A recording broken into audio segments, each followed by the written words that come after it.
Sebuah video yang memperlihatkan sekelompok pria berkostum Santa Claus atau Sinterklas dan badut mendatangi rumah duka viral di media sosial Facebook warga Sulawesi Utara.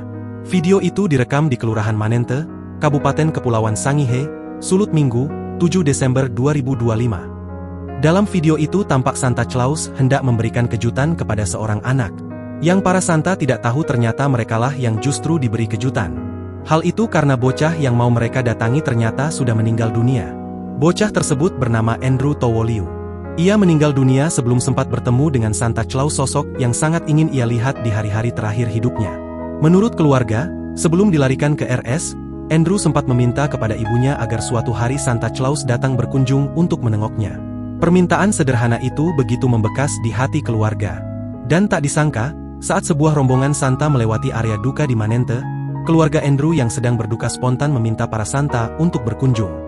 Para Santa langsung merespons dan setuju datang untuk memberikan kejutan seperti yang diminta Andrew. Namun ketika mereka tiba, Andrew sudah terbujur kaku. Ia dalam keadaan terbaring mengenakan setelan jas di dalam peti. Momen itu terekam dalam video yang diunggah oleh Junike Feh, Paparang, tante dari Andrew, sekaligus orang yang memanggil para Santa. Dalam rekaman, keluarga tak mampu menahan tangis. Para pria berkostum Santa pun tampak terpukul. Berdiri terpaku tanpa kata-kata sembari sesekali menyeka air mata yang menetes di pipinya. Kesedihan tergambar jelas di wajah mereka. Andrew itu umur 5 tahun. Dia mau sekali lihat Santa sebelum masuk rumah sakit, kata Junike saat dikonfirmasi wartawan tribunmando.co.id, Indri Panigoro Senin, 8 Desember 2025. Video ini pun sontak turut membuat warganet banjir air mata.